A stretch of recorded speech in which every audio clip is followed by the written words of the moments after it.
In this lecture, I will explain you about catalyst and its types, जिसमें particularly positive catalyst, negative catalyst and auto catalyst की बात करेंगे. Catalytic promoters and catalytic positions क्या होते हैं?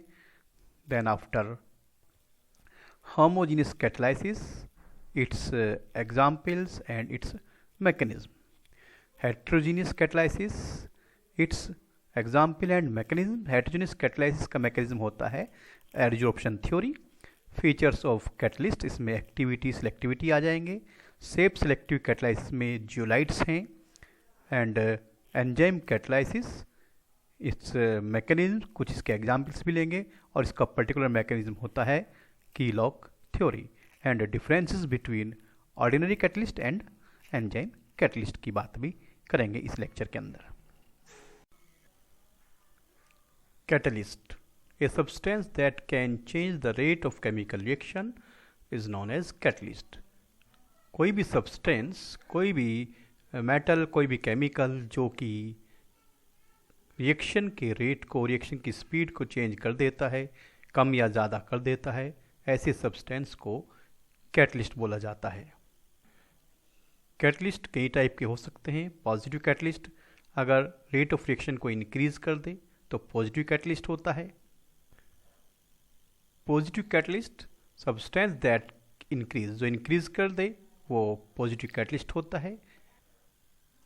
जैसे potassium chloride को हीट करते हैं तो ऑक्सीजन गैस स्लोली बनती है, बट मैग्नीज डाइऑक्साइड को मिला दें तो ऑक्सीजन गैस फास्टली बनने लगती है. इसका मतलब मैग्नीज डाइऑक्साइड इस पर्टिकुलर रिएक्शन में पॉजिटिव कैटलिस्ट का काम कर रहा है. नेगेटिव कैटलिस्ट वो सब्सटेंस होते हैं जो किसी केमिकल रिएक्शन की स्पीड को, रेट को कम कर देते हैं. जैसे जब इथेनॉल को ऐड करते हैं किसमें, क्लोरोफॉर्म में. क्लोरोफॉर्म में अगर इथेनॉल को ऐड करते हैं तो फोस्जीन पॉइजनस गैस स्लोली बनती है. चूँकि इथेनॉल क्या करता है कि जो क्लोरोफॉर्म का ऑक्सीडेशन है उसको स्लोअर कर देता है. ऑटो कैटलिस्ट, ऐसा कैटलिस्ट जो किसी रिएक्शन में बना प्रोडक्ट ही हो खुद ब खुद, उसे ऑटो कैटलिस्ट बोलते हैं. जैसे एस्ट्रिफिकेशन में जब एस्ट्रिफिकेशन करते हैं तो एस्ट्रिफिकेशन शुरू में बिगिनिंग में स्लो होता है, slow in the beginning and become fast after the formation of carboxylic acid. तो यहाँ पर ये जो कार्बोक्सिलिक एसिड है, this carboxylic acid work as a auto catalyst. इसलिए शुरू में रिएक्शन स्लो होती है और बाद में फास्ट. जैसे ही कार्बोक्सिलिक एसिड बनता है तो रिएक्शन जो कि रिवर्सिबल है, दोनों डायरेक्शन में फास्ट होने लगती है. कैरेक्टरिस्टिक्स ऑफ कैटलिस्ट, कैटलिस्ट के क्या कैरेक्टर हैं? Number 1, catalyst remain unchanged chemically and quantitatively at the end of the reaction. Reaction के शुरू से लास्ट तक कोई फर्क कैटलिस्ट की केमिकल कंपोजिशन में नहीं आता. हालांकि हो सकता है वो पाउडर फॉर्म से सॉलिड फॉर्म में कन्वर्ट हो जाए, फिजिकली चेंज तो हो सकता है. Number 2, a little quantity of catalyst is sufficient to catalyse the reaction. किसी रिएक्शन को कैटलाइज करने के लिए, उसको स्पीड को चेंज करने के लिए कैटलिस्ट की लिटिल बिट क्वांटिटी सफिशिएंट होती है, बहुत ज़्यादा कैटलिस्ट की रिक्वायरमेंट नहीं होती है. Catalyst can not start the reaction, reaction को खुद ब खुद स्टार्ट होना पड़ता है. कैटलिस्ट किसी रिएक्शन को स्टार्ट नहीं कर सकता. एक catalyst can catalyse only one reaction, एक कैटलिस्ट एक ही तरह की रिएक्शन को कैटलाइज कर सकता है. जैसे केमिस्ट्री वाले केमिस्ट्री पढ़ा सकते हैं, फिजिक्स वाले केवल फिजिक्स ही पढ़ा सकते हैं. Catalyst can not change equilibrium of the reaction, catalyst equilibrium भी चेंज नहीं कर सकता. वो बात अलग है कि कैटलिस्ट से इक्विलिब्रियम जल्दी शिफ्ट हो जाता है. Number 6, catalyst can not change Gibbs energy, very important, Gibbs energy and enthalpy change में कोई फर्क कैटलिस्ट के होने या न होने से नहीं पड़ता. वो बात अलग है कि कैटलिस्ट जो है एक्टिवेशन एनर्जी को डिक्रीज कर देता है, but decrease the activation energy. क्योंकि जो काम हम एक्टिवेशन एनर्जी के थ्रू ले रहे थे वो काम तो कैटलिस्ट ही कर देता है, इसलिए एक्टिवेशन एनर्जी कम हो जाती है in the presence of catalyst. Catalysis एक प्रोसेस होता है जो कैटलिस्ट के थ्रू होता है, वो प्रोसेस कैटेलाइसिस होता है. Promoters and poisons. Promoters are the substances that enhance, increase the activity of catalyst. जो कैटलिस्ट के एक्शन को ही बढ़ा दें वो प्रमोटर होते हैं, एंड जो कैटलिस्ट के एक्शन को, उसकी एक्टिविटी को डिक्रीज कर दें वो पॉइजन होते हैं. जैसे हैबर प्रोसेस में, in the process of Haber, जिसमें नाइट्रोजन और हाइड्रोजन गैस से बनता है अमोनिया, में आयरन तो कैटलिस्ट है और मोलिब्डेनम इस कैटलिस्ट के लिए काम कर रहा है कैटालाइटिक प्रमोटर का. इन दिस रिएक्शन मोलिब्डेनम काम कर रहा है प्रमोटर का, यानी इस कैटलिस्ट की एक्टिविटी को इन्हेंस्ड कर दे रहा है, बढ़ा दे रहा है. जबकि अगर इसी रिएक्शन में कार्बन मोनोऑक्साइड, जो मैंने ग्रीन से शो किया है, को यूज़ करें in place of the molybdenum, तो क्या होगा, ये इस कैटलिस्ट की एक्टिविटी को कम कर देगा और रिएक्शन स्लो होती है. तभी तो कार्बन मोनोऑक्साइड यहाँ पर पॉइजन का काम कर रहा होता है, और पॉइजन्स को रिमूव करना ज़रूरी होता है. क्यों? नहीं तो वो कैटलिस्ट को ईट अप कर देते हैं, कैटलिस्ट को खा जाते हैं, कैटलिस्ट का काम कम कर देते हैं. इसीलिए जो भी पॉइजन है, जैसे यहाँ पर कार्बन मोनोऑक्साइड, ऐसे पॉइजन को किसी भी रिएक्शन से रिमूव करना एसेंशियल, नेसेसरी हो जाता है. कैटालाइसिस होमोजीनियस हो सकता है और कैटालाइसिस हेट्रोजीनियस हो सकता है. तो जो होमोजीनियस कैटालाइसिस है, उसका मतलब ये है कि कैटलिस्ट एंड रिएक्टिंग सब्सटेंस दोनों मिलकर सिंगल फेज तैयार कर रहे हैं. जैसे सल्फर डाइऑक्साइड गैस है, ऑक्सीजन भी गैस है, और नाइट्रिक ऑक्साइड जो यहाँ पर कैटलिस्ट है वो भी गैस है. तो और मिक्स जब होंगे तो मिक्सचर इनका होमोजीनियस तैयार होता है, सिंगल फेज जिसे बोलते हैं, सेम फेज. तो इस तरह के जो रिएक्शन होती है कैटलिस्ट के थ्रू, उनको कहा जाता है homogeneous catalysis. Like that also this one methyl acetate liquid है, वाटर लिक्विड है, HCl जो कैटलिस्ट है वो भी लिक्विड है.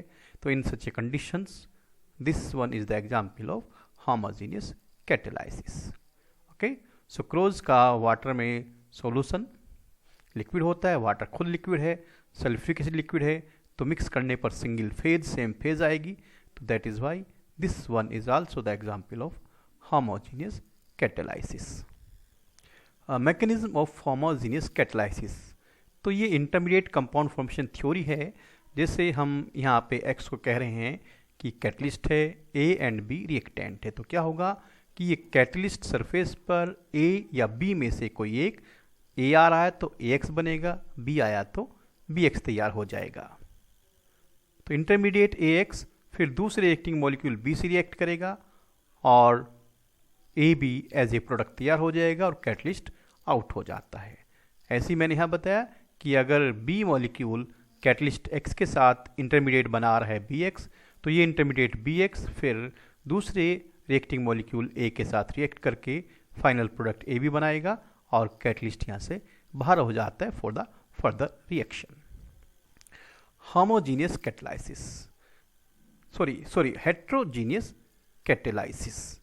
तो कैटालाइटिक प्रोसेस जिसमें कैटलिस्ट सॉलिड हो और रिएक्टिंग मॉलिक्यूल्स गैसेस हों या फिर अदर, है ना, तो इस तरह कंडीशंस में वो हो जाता है आपका हेट्रोजीनियस, चूँकि सिंगल फेज यहाँ पर नहीं बनती, डबल फेज तैयार होती है.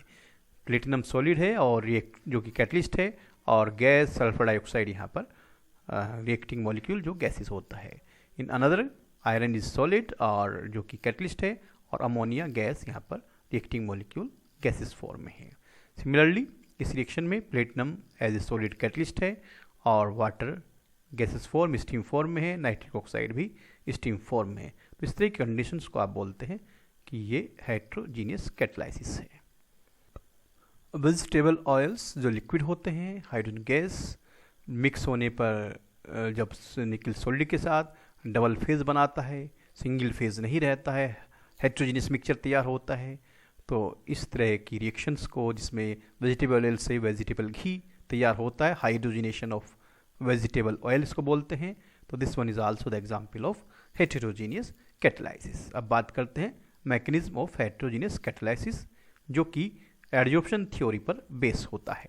अब कैसे एडजॉर्प्शन थ्योरी पर बेस है, देखिए ये कैटलिस्ट है जिस पर ये एक्टिव साइट्स हैं, है ना, फ्री वैलेंसीज वाले. और ये रिएक्टेंट ए एंड बी है।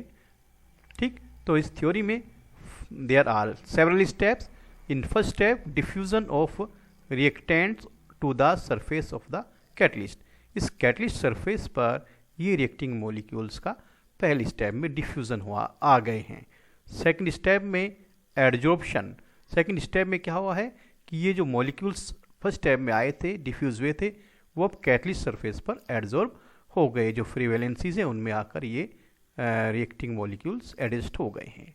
फिर थर्ड स्टेप में ये रिएक्टिंग मॉलिक्यूल्स जो कि सेकंड स्टेप में एडजॉर्ब हुए थे, थर्ड स्टेप में कैटलिस्ट पर रिएक्शन कर रहे हैं।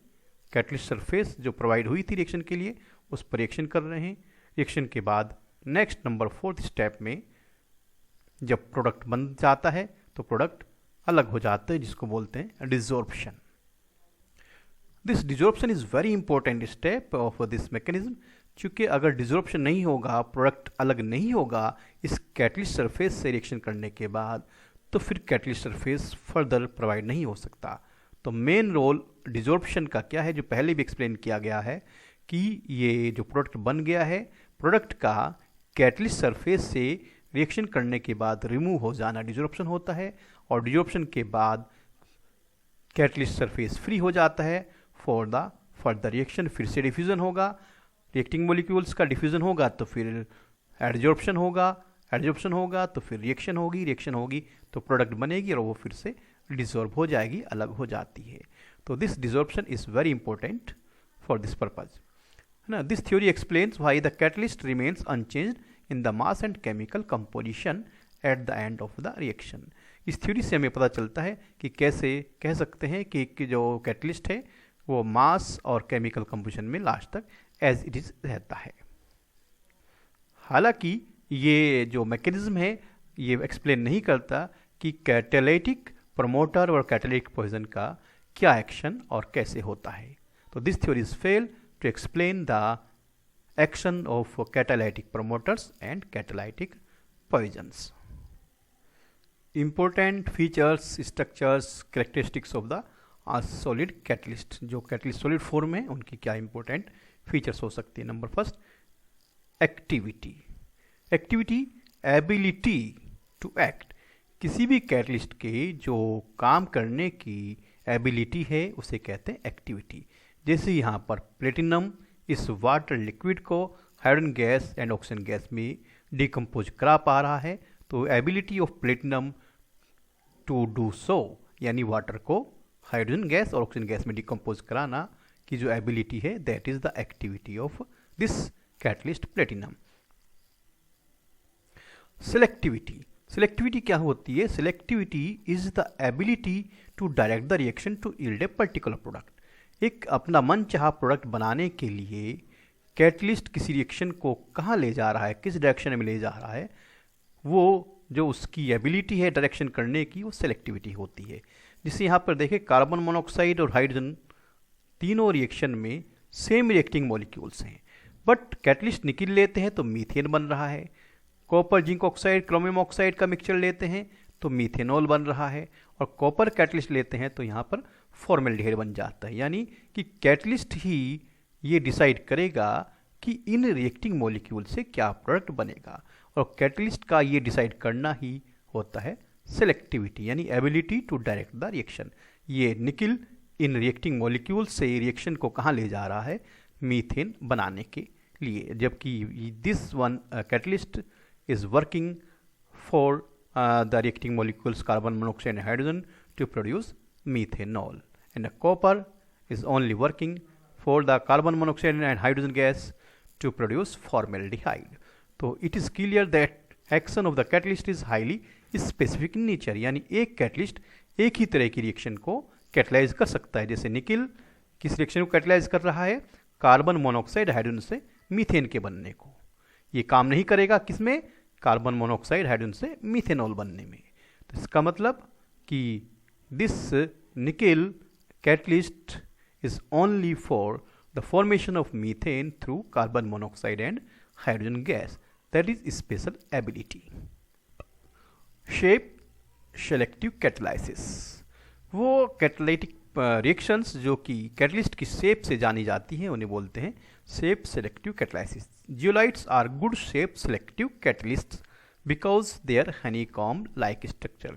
जो जियोलाइट्स हैं, जो झावा पत्थर होता है, उसकी शेप हनीकॉम्ब स्ट्रक्चर मधुमक्खी के छत्ते जैसी होती है। क्योंकि वो शेप के बिहार पर काम कर रहा है इसलिए उसे शेप सेलेक्टिव कैटलिस्ट बोलेंगे, और जो रिएक्शन कर पाएगा वो होगा शेप सेलेक्टिव कैटलाइसिस। तो they are microporous aluminosilicates with 3-dimensional network of silicates in which some silicon atoms are replaced by aluminum atoms giving aluminum oxygen silicon framework। तो ये क्या चीज़ है, क्या कहानी बनी है कि सिलिकॉन डाइऑक्साइड जो होता है SiO2, उसमें सिलिकॉन की स्पेस के रिप्लेस में कुछ एल्यूमिनियम एटम आ जाते हैं, तो वहाँ सिलिकॉन ऑक्सीजन सिलिकॉन ना होके बन जाता है एल्यूमिनियम ऑक्सीजन सिलिकॉन फ्रेमवर्क। तो इस तरह का जो स्ट्रक्चर तैयार हो क्या है, दैट इज एल्यूमिनो सिलिकेट्स, जो कि एक तरह का जियोलाइट से एक तरह का शेप सेलेक्टिव कैटलाइसिस होता है। एग्जाम्पल इंपॉर्टेंट जो जियोलाइट कैटलिस्ट है वो हम यहाँ ले रहे हैं ZSM5। ZSM5 एक जियोलाइट से एक एल्यूमिनो सिलिकेट है, शेप सेलेक्टिव लाइक कैटलिस्ट है, जो कि एल्कोहल को सीधे सीधे गैसोलीन यानी पेट्रोल में कन्वर्ट कर देता है। कब? जबकि हाइड्रोकार्बन्स के मिक्सचर का डिहाइड्रेशन करते हैं through ZSM5। Enzymes are complex nitrogenous organic compounds which are produced by living plants and animals से जो मिलते हैं वो एंजाइम हैं, यानी नाइट्रोजन प्रोटीन से कंबाइंड जो सब्सटेंसेस हैं कॉम्प्लेक्स, वो आपके एंजाइम्स हैं। ठीक है, और जो बॉडीज़ में होने वाली रिएक्शंस होती हैं वो सब एंजाइम के थ्रू होती हैं। They are actually protein molecules of higher molecular mass and form colloidal solution in water, और most of the enzymes water में कोलाइडल सॉल्यूशन बनाते हैं। The enzymes are thus termed as biocatalyst, इसीलिए enzyme को biocatalyst भी कहा जाता है, और इनके थ्रू जो रिएक्शन होती है दैट इज बायोकेमिकल कैटलाइसिस और the enzyme catalysis.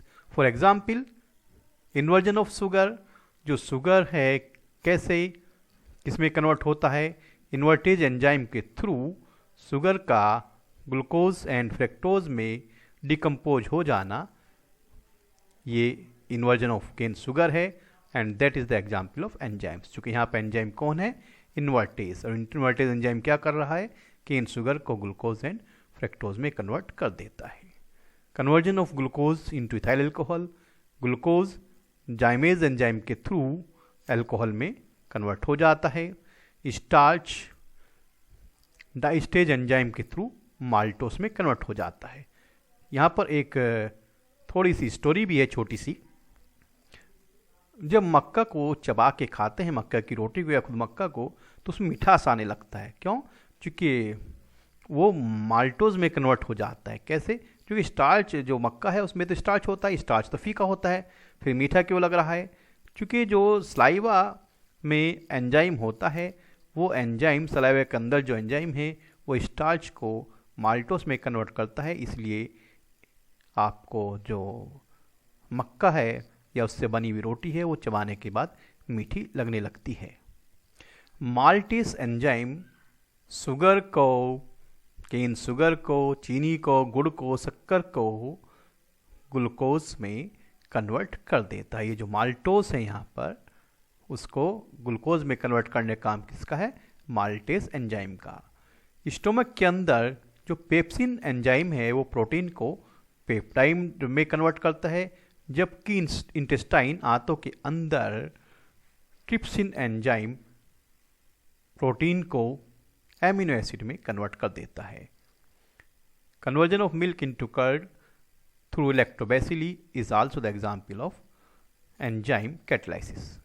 Characteristics of enzyme catalysis, mostly highly efficient, मतलब एक अकेला enzyme million billion reacting molecules को कैटलाइज कर सकता है, इतनी एफिशिएंसी होती है एंजाइम का। हाईली स्पेसिफिक इन नेचर, एक पर्टिकुलर एंजाइम एक ही तरह की रिएक्शन को कैटलाइज कर सकता है। लैक्टोबैसिली मिल्क से कर्ड बना सकता है, अदर वर्क नहीं कर सकता है। हाईली स्पेसिफिक इन नेचर, बताया अभी कि एक पर्टिकुलर एंजाइम एक पर्टिकुलर रिएक्शन को ही कैटलाइज करता है। Highly active under optimum temperature, optimum temperature जिस टेम्परेचर पर कोई कैटलिस्ट चाहे एंजाइम है या अदर से अपना मैक्सिमम कर सकता है, that is said to be optimum temperature. तो रूम टेम्परेचर होता है 35 degree Celsius to 25 degree Celsius to 37 degree Celsius या 298 केल्विन टू 310 केल्विन टेम्परेचर के बीच में ही एंजाइम वर्क करता है।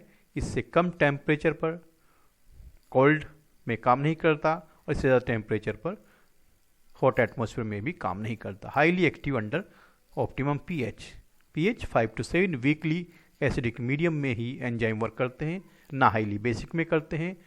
बेसिक में तो करते ही नहीं है और हाईली एसिडिक में भी एंजाइम वर्क नहीं करते हैं। Increasing activity in presence of activators and coenzymes, जो कोएंजाइम्स हैं जो एक्टिवेटर्स हैं वो एंजाइम्स की एक्टिविटी को इंक्रीज कर देते हैं। कोएंजाइम्स एंजाइम ही होते हैं बट उनमें प्रोटीन नहीं होता है। एक्टिवेटर्स के तौर पर sodium ion, manganese ion, cobalt ion, copper ion काम करते हैं। जब इस तरह के मेटल आयन एंजाइम के साथ वीकली बॉन्ड बनाते हैं तो वो एंजाइम की एक्टिविटी को इंक्रीज कर देते हैं। Influence of inhibitor and poison, वैसे ही काम जैसा कि जनरल ऑर्डिनरी कैटलिस्ट में होता है कि इनहिबिटर्स क्या करेंगे, कैटलिस्ट की एक्टिविटी को इनहिबिट कर देंगे, कम कर देंगे, और पॉइजन तो कैटलिस्ट की एक्टिविटी को खत्म ही कर देते हैं। Thus the use of the many drugs is related to their action as enzyme inhibitor in the body. तो जो एंजाइम जो ड्रग्स हैं वो बिल्कुल इनहिबिटर की तरह काम करते हैं एंजाइम के लिए, तभी तो वो किसी डिजीज़ को कम कर पाती हैं या डिस्ट्रॉय कर पाती हैं। Ordinary catalyst and enzyme catalyst में क्या डिफरेंस हो सकता है कि ऑर्डिनरी कैटलिस्ट किसी भी पर्टिकुलर ऑप्टिमम पीएच पे काम कर सकता है। वीक एसिडिक मीडियम में, कोई वीक बेसिक में, कोई हाईली एसिडिक में, कोई हाईली बेसिक में, लेकिन एंजाइम तो वीक एसिडिक मीडियम में ही काम करते हैं। 5 to 7 पीएच होना चाहिए, इससे कम पीएच पर भी नहीं करेंगे और ज़्यादा पीएच पर भी एंजाइम्स काम नहीं करते हैं।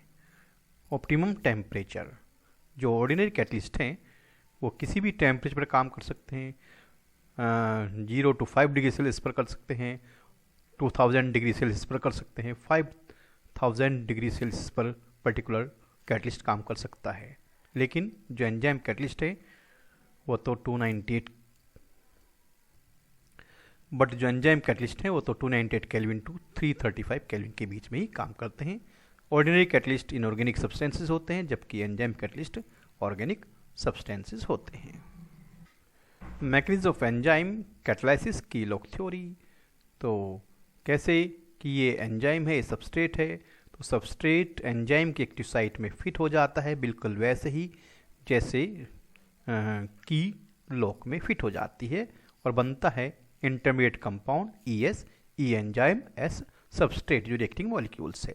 सेकेंड स्टेप में जब रिएक्शन हो जाती है, चूँकि एंजाइम सबस्ट्रेट रिएक्टिंग मॉलिक्यूल्स के बॉन्ड्स को वीकेंड कर देता है, कमज़ोर कर देता है, रिएक्शन होती है तो प्रोडक्ट बनता है, प्रोडक्ट अलग हो जाता है, एंजाइम फिर से अपनी जो एक्टिव साइट्स हैं उनको फिर से अचीव कर लेता है एंड देन अगेन उस पर सबस्ट्रेट आ सकता है for the further reaction. Through this video I will explain you the mechanism of the enzyme catalysis, कि एंजाइम जो कैटलाइसिस है उसका मैकेनिज्म कैसे होता है। ये मैकेनिज्म के लिए एक थ्योरी है और उस थ्योरी को कहा जाता है कीलॉक थ्योरी। अब कीलॉक थ्योरी के थ्रू कैसे एंजाइम कैटलाइसिस की मैकेनिज्म को एक्सप्लेन करते हैं, पे अटेंशन हेयर। ये एंजाइम है आप देख रहे हैं और एंजाइम की ये एक्टिव साइट्स हैं। इन एक्टिव साइट्स में सबस्ट्रेट यानी कि रिएक्टिंग मॉलिक्यूल्स आकर एडजस्ट हो जाते हैं, फिट हो जाते हैं, जैसे लॉक में की फिट हो जाती है।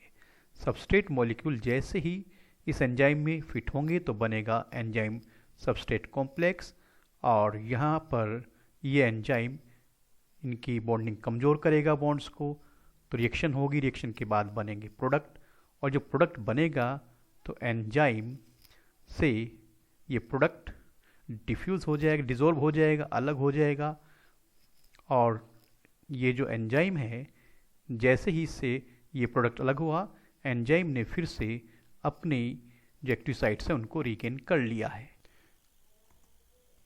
लुक केयरफुली कैसे एंजाइम अपनी शेप को, अपनी एक्टिव साइट्स को रिगेन करता है।